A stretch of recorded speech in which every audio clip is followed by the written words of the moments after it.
Excella Education Study in USA assured scholarship. Contact 9881 96666. నమస్కారం, welcome to I dream. నేను విజిత. ప్రస్తుతం మనతో పాటు ఉన్నారు ప్రముఖ ఆధ్యాత్మికవేత్త, సూర్య ఉపాసకులు, sun spiritual society founder Vikramaditya garu మనతో పాటు ఉన్నారు. ఇప్పుడు వారితో మాట్లాడదాం. నమస్కారం సార్. సూర్యోస్మి తల్లి. సార్, రథసప్తమి అనగానే మనకి ఎంతో విశిష్టమైన రోజు. ఆ రోజు ఎవరికి వారు ఏం చేసుకుంటే బాగుంటుందో ఆల్రెడీ మనం ఇంతకుముందు వీడియోలో చేశాం సార్. ప్రత్యేకించి మీరు ఏం చేస్తారు సార్ ఆ రోజు? రెండమ్మ చూడాలి, అందరూ రావాలి. రథసప్తమికి ఆయన ఒరిజినల్గా సూర్యనారాయణమూర్తి మనం సెలబ్రేషన్స్ చేస్తాం. రథసప్తమికి మీకు అరసవెల్లిలో సూర్యనారాయణ మూర్తిని ఆయన వచ్చి తాకుతారు. సూర్యకిరణాలు ఆయన్ని తాకుతాయి. ఓకే, అది అరసవల్లిలో. అలాగే ఇంకొక క్షేత్రం ఉంది విజయవాడ దగ్గర, గన్నవరం నుంచి నూజువీడు వెళ్ళే దారిలో చిక్కవర సంస్థానం. చిక్కవరం ఊరు పేరు. చిక్కవరం శ్రీపుర హనుమత్ క్షేత్రం. స్వయంభూ హనుమంతుల వారు అక్కడ ప్రత్యక్షం అవడం జరిగింది ఆ ఊర్లో. ఆయనకు ఒక దేవాలయం. ఆయన అంటే దాని గురించి ఎందుకు ప్రశస్తంగా చెప్తున్నానంటే, సూర్యనారాయణ మూర్తిని ఆరాధిస్తున్నట్లుగా ఉంటారు ఆయన.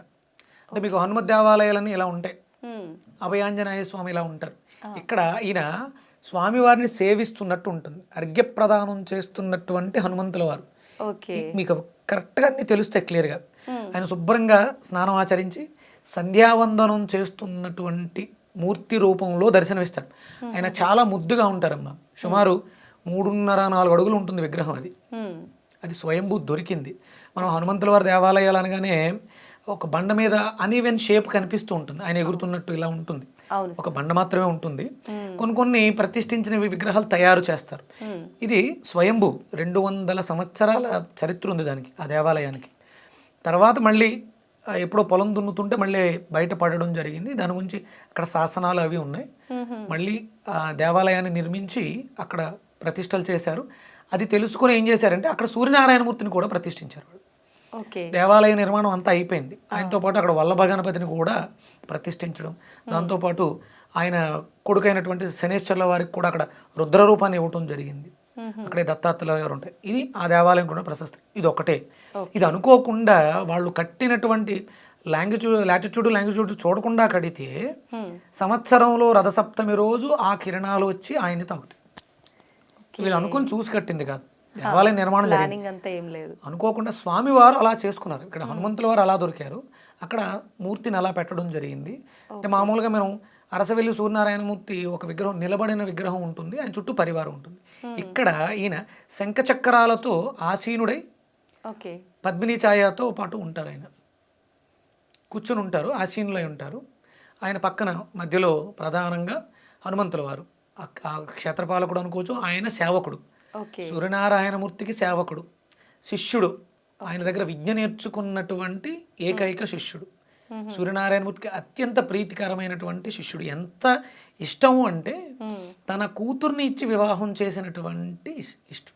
ఆయనకు వివాహం జరిగింది తెలుసు కదా, ఆంజనేయ స్వామికి. బ్రహ్మచారి, పెళ్ళైన బ్రహ్మచారి ఆయన. ఆయన భార్య పేరు సువర్చల. సూర్యనారాయణమూర్తిలో ఒక కిరణం పేరు సువర్చల. ఆయనకు విద్య నేర్పిస్తున్నటువంటి క్రమంలో నవవ్యాకరణం అని చెప్పేసి ఒక శాస్త్రం, అది వివాహితులకు మాత్రమే నేర్పాలి. ఈయన వివాహితుడు కాదు. అప్పుడే ఈయన తీసుకున్నటువంటి విద్య సంపూర్ణం అవుతుంది. అప్పుడు ఏం చేయాలి? అందుకని ఏంటంటే ఈయన అది కోరుకున్నాడు. ఆయనలో ఉన్నటువంటి కిరణం కూడా స్వచ్ఛంగా ఉండాలి, పవిత్రంగా ఉండాలి, మలినమైపోకూడదు, కానీ గృహస్థ అవ్వాలి అనే భావన కలిగి ఉన్నటువంటి కిరణం. ఆయన తనలోంచి ఒక కిరణాన్ని తీసి చువర్చలని తయారు చేసి వివాహం జరిపించి, తర్వాత ఆ కిరణం మళ్ళీ తనలోకి వెళ్ళిపోతుంది. కేవలం ఆయనకి విద్య నేర్పించడం కోసం మాత్రమే ఆయన వివాహం చేసుకున్నాడు. అప్పుడు ఆయనకే అదే కోరిక, బ్రహ్మచర్యం పాటించాలి, పరిశుద్ధంగా ఉండాలి. ఆవిడికి ఆ కిరణానికి ఉన్నటువంటి కోరిక కూడా అదే. అందుకని వాళ్ళిద్దరిని, అంటే హనుమంతుల వారిని సేవించడం ద్వారా ఇప్పుడు ఆయనకు వివాహం జరిగి, చాలా మంది అనుకుంటారు బ్రహ్మచారి చుట్టూ ప్రదక్షిణలు చేస్తే పెళ్ళి ఎందుకు అవుతుంది అని. నిజమే సార్, ఆయన బ్రహ్మచారే, కానీ ఆయన వివాహితుడు. ఆయనకు పెళ్ళయింది సువర్చలతో, సువర్చల సమేత దాసాంజనేయ స్వామి ఆయన. ఇది ఆ దేవాలయానికి ఉన్నటువంటి ప్రాశస్త్యం. అక్కడ నేను సూర్యనారాయణ మూర్తికి కళ్యాణం నిర్వర్తిస్తున్నాను ఆ రోజు. ఓకే. అంటే మనకి సూర్యనారాయణమూర్తి ఆరాధనలో అంటే మీరు నన్ను పరిచయం చేస్తున్నారు, సూర్య ఉపాసకులు సన్ స్పిరిచువల్ సొసైటీ ఫౌండర్. అవును సార్. నాకు ఒక ఎయిమ్ ఏంటంటే స్వచ్ఛమైనటువంటి ఆధ్యాత్మిక ఆదివారాలని భారతదేశానికి ఇవ్వాలి. అంటే ఇంతకు ముందు భారతదేశంలో ఉండేది 1940స్కి బిఫోర్, అంటే ఈస్ట్ ఇండియా కంపెనీ రావడానికి, అది వచ్చిన తర్వాత మన మీద జరిగినటువంటి ఈ పెత్తందారీతనం నుంచి విముక్తి కోసం ప్రయత్నం చేసే సమయంలో భారతీయుల్లో ఇంత శక్తి ఎందుకు ఉంది, వీళ్ళు ఏం చేస్తున్నారు అని వాళ్ళు 4-5 సంవత్సరాలు రీసెర్చ్ చేస్తే వాళ్ళకి అర్థమైంది, వీళ్ళు కాంతి ప్రియులు, సూర్యనారాయణమూర్తి ఆరాధకులు, వీళ్ళ ఆత్మలు చాలా బలంగా ఉంటాయి. భౌతిక దేహాలు బలంగా ఉన్నా లేకపోయినా ఆత్మలు చాలా స్వచ్ఛంగా బలంగా ఉంటాయి. ఎందుకంటే వీళ్ళు ఆదివార నియమాలని విశేషంగా పాటిస్తూ ఉంటారు. ఎంత విశేషం అంటే ఆదివారం నూనె తగలదు, సంసారం చేయరు, మాంసాన్ని తినరు, సూర్యోదయం అయితే ఆయనకి నమస్కరిస్తారు. ఒకవేళ సూర్యోదయం అవ్వకపోతే, సూర్యుడు కనిపించకపోతే ఆ రోజు ఉపవాసం ఉంటారు. కాంతితో మమేకమై భారతి అంటేనే కాంతి, కాంతితో నడిచేవాళ్ళు భారతీయులు. కాంతి మీద మక్కువ కలిగిన వాళ్ళు, కాంతితోనే జీవనం సాగించేవాళ్ళు. అప్పుడు వీళ్ళలో ఉన్నటువంటి కాంతిని తగ్గించేస్తే మనం వీళ్ళ మీద ఆధిపత్యాన్ని చెలాయించవచ్చు, ఇక్కడ ఉన్నటువంటి సంపదని ఎత్తుకెళ్ళిపోవచ్చు. దాన్ని పొల్యూట్ చేశారు, సండేస్ని పొల్యూట్ చేశారు. ఆదివారము మొదటి రోజు ఇది పొల్యూట్ చేసేస్తే మిగతా రోజులన్నీ ఆటోమేటిక్గా పొల్యూట్ అయిపోయినాయి. అందుకని మళ్ళీ మనం తిరిగి ఆ వైభవాన్ని తీసుకురావాలి అంటే, భారతదేశం మళ్ళీ సస్యశ్యామలం అవ్వాలి, సంపన్న దేశం అవ్వాలి అంటే అవుతుంది. ఆల్రెడీ ఉన్నాం. ఎంత దోసుకెళ్ళినా మనం సంపన్నులమే. వాళ్ళ వాళ్ళ ఆలోచన అంతా, అన్ని దేశాల ఆలోచన భారతదేశం మీదే ఉంటుంది. ఎందుకంటే మనకే 365 రోజులు సూర్యోదయాలు చూస్తాం, వాళ్ళకి అవి ఉండవు. అందుకని ఏంటంటే మళ్ళీ ఆ రోజులు రావాలంటే ఆదివార నియమాలని పాటించాలి. అంటే మాంసం తినడం తప్ప రైట, అది ఎవరి విజ్ఞతకి వాళ్ళకు వదిలేయాలి.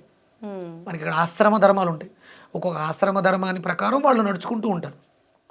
కానీ ఏ ఆశ్రమ ధర్మంలో ఉన్న వాళ్ళైనా సరే ఆదివారం ఇవి చేయకూడదు. నూనెను వాడకూడదు, మాంసాన్ని మద్యాన్ని తీసుకోకూడదు, భార్యతో సంగమించకూడదు, సంసారం చేయకూడదు. ఇది శాస్త్రం చెప్పింది. కనీసం అందులో శాస్త్రంలో ఉంటుంది, కనీసము భానువారమందైనను స్త్రీ తైల మధు మాంసాన్ని త్వజంతి నా వ్యాధి శోక దారిద్ర్యం సూర్యలోకం గంచింది. ఈ 4 మానేస్తే సూర్యలోకం అంటే సూర్యుడిలోకి వెళ్ళిపోవడం కాదు, సూర్యుడు అంటే వెలుగు, అంటే మీ జీవితాల్లో వెలుగు వస్తుంది, గచ్చతి పొందుతావు. సూర్యుడు అంటే పేరు, సూర్యుడు అంటే డబ్బు, సూర్యుడు అంటే ఆరోగ్యం, సూర్యుడు అంటేనే సర్వస్వం. ప్రకృతి అంతా కూడా వికసిస్తుంది, ఆయన వికసననిస్తారు. ఇది మళ్ళీ తీసుకురావడం కోసం సన్ స్పిరిచువల్ సొసైటీ పెట్టడం జరిగింది. దానికోసమే పాటుపడుతూ ఊరూరా సూర్య కళ్యాణం, ఇంటింట ఆదిత్య హృదయ పారాయణం. ఇప్పుడు అందుకని నేను ఆ చిక్కవర గ్రామంలో రథసప్తమిని పురస్కరించుకుని సూర్యనారాయణమూర్తికి కళ్యాణం చేస్తున్నాను. మీరందరూ ఆహ్వానితులే, పేరు పేరున బొట్టు పెట్టి మరీ పిలుస్తున్నాను, మీరు కూడా రండి. Thank you sir, thank you so much. తప్పకుండా సార్. మన ఐ డ్రీమ్ మీరు అంటారు ప్రేక్షకులని వీక్షకులని, కాదు, వీళ్ళందరూ నా కుటుంబ సభ్యులు, మనం అందరం సూర్య కుటుంబ సభ్యులు. అందరూ సిస్టర్లు, చెల్లెలు, తల్లులు, తండ్రులు, అన్నలు, తమ్ముళ్ళు, కుటుంబ సభ్యులందరినీ కూడా ఆహ్వానిస్తున్నాను. చిక్కవరం గ్రామం, కన్నవరం నుంచి నూజివీడు వెళ్ళే దారిలో చిక్కవరం అనే గ్రామంలో సూర్యనారాయణమూర్తికి కళ్యాణం నిర్వర్తిస్తున్నాం. ఓకే, తప్పకుండా సార్. ప్రతి ఒక్కరు కూడా ఈ కార్యక్రమంలో పాల్గొనాలని ఆశిద్దాం sir. Thank you very much. Suryasmriti.